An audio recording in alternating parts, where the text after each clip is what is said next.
नमस्कार, बहुत बहुत स्वागत है आप सभी का। आप देख रहे हैं एनएमएफ न्यूज, आपके साथ मैं हूं नम्रता चौधरी। बात करने जा रही हैं महाराष्ट्र की। महाराष्ट्र की फडणवीस सरकार ने एक ही दिन में 17 समझौतों पर हस्ताक्षर कर 33,000 युवाओं के लिए नौकरियों का एक बड़ा द्वार खोला है। 34,000 करोड़ का निवेश हुआ है अलग अलग कंपनियों के साथ मिलकर जो किया गया है।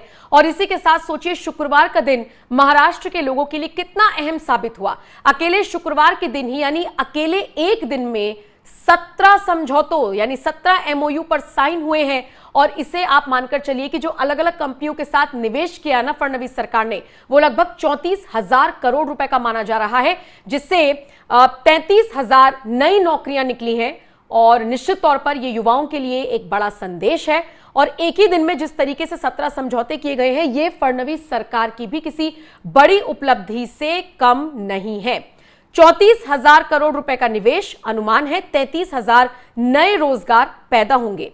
अब निश्चित तौर पर इस पूरे मामले पर राज्य के मुख्यमंत्री ने भी अपनी बात रखी और उन्होंने बताया कि राज्य सरकार ने एक ही दिन में निवेश से जुड़े 17 अहम करार यानी एमओयू साइन किए हैं।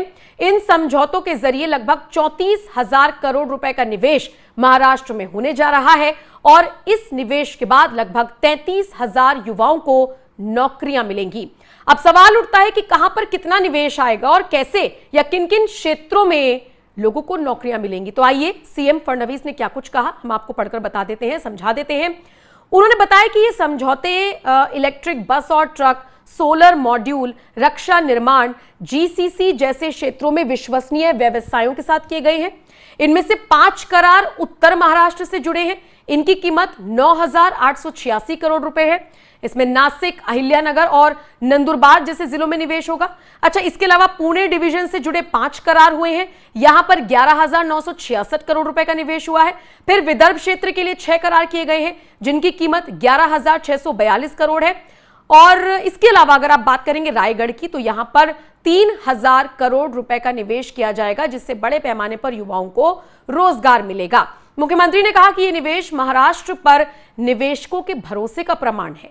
मतलब सोचिए, अलग अलग कंपनियां निवेश के लिए तैयार हैं, सरकार के साथ मिलकर काम कर रही हैं। ऐसे में भविष्य में भी इसी तरीके से और ज्यादा निवेश होगा।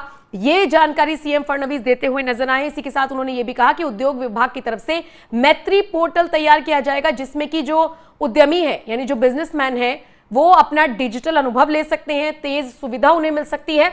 और कुल मिलाकर देखा जाए तो व्यापारी हो, चाहे आम लोग हो जो नौकरियां ढूंढ रहे हैं, चाहे निवेशक हो, चाहे महाराष्ट्र की कॉमन जनता हो, कुल मिलाकर देखा जाए ये जो बड़ा फैसला, या मुझे कहने चाहिए जो बड़े फैसले एक ही दिन में यानी शुक्रवार के दिन लिए गए हैं, ये निश्चित तौर पर महाराष्ट्र को बाकी राज्यों, बाकी पूरे देश में भी और बाकी अलग अलग राज्यों में भी चर्चा का विषय बना रही है।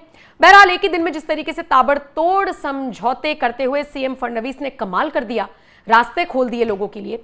इसे लेकर आपका क्या कुछ कहना है, आप अपनी राय हमें कमेंट करके जरूर बताइएगा और बाकी खबरों के लिए बने रहिए एनएमएफ न्यूज के साथ।